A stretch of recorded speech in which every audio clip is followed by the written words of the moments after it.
would you mind telling us how old you are? Ageless. Ageless.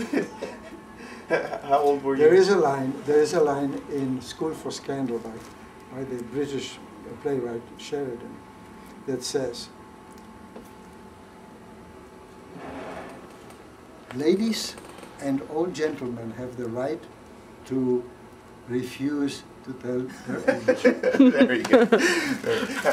How old I come under the same category. How old were you when you were first put into a work camp? I was camp? 11. 11 years old. Yes.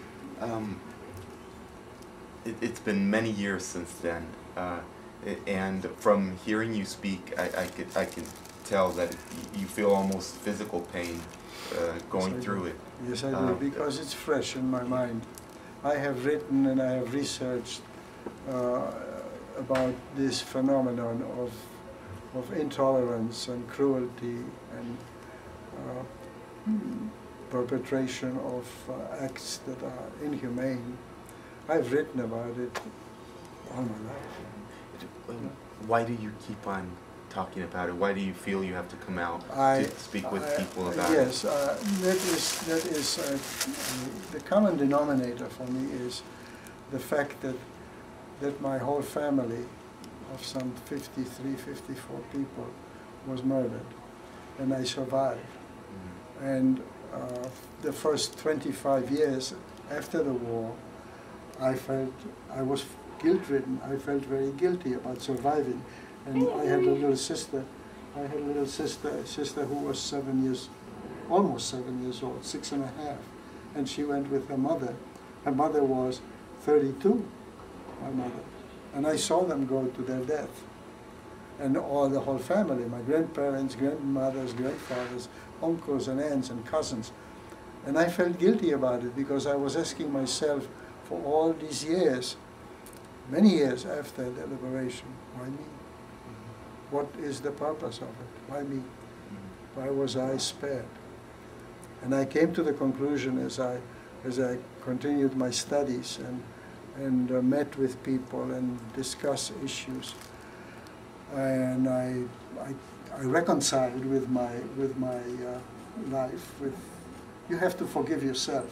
If you forgive others, before you forgive others, you forgive yourself. And I did. I forgave myself for surviving, for being alive.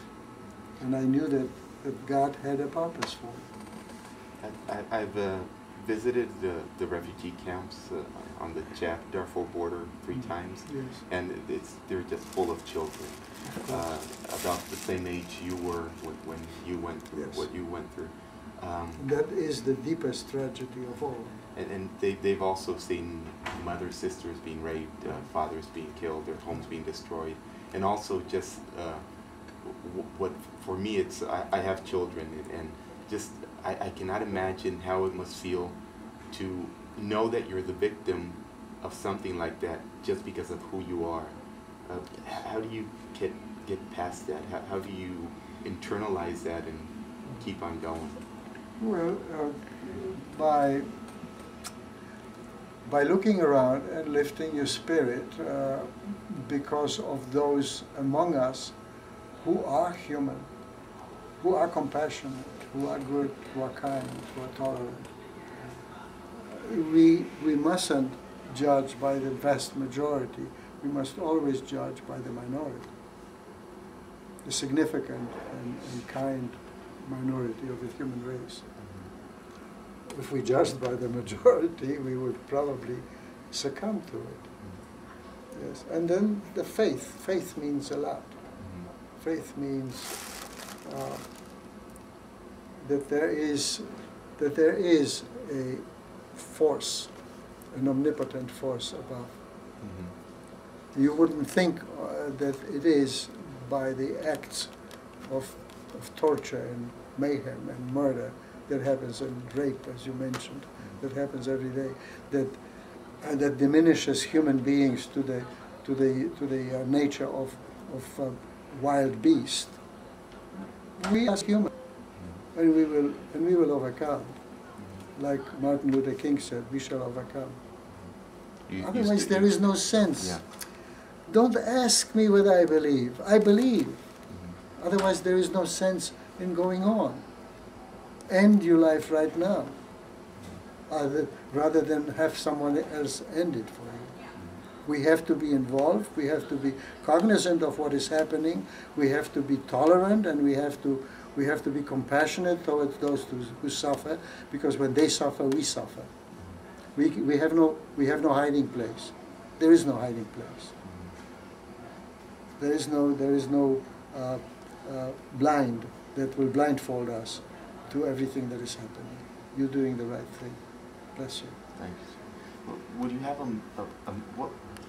a message directly to the children in the camps that are still there? Yes, and they've been there for maybe 4 years? The answer to them is, number one, nourishment for the body, and number two, nourishment for the soul.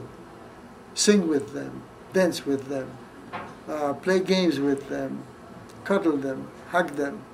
That is the solution. Show them that there is someone who cares. Children remember. We sometimes as parents think children are incomprehensible and they don't understand what is going on. Believe me, they do. They understand. They mature very quickly. I was an old man when I was 11. Thank you. Thank you so much.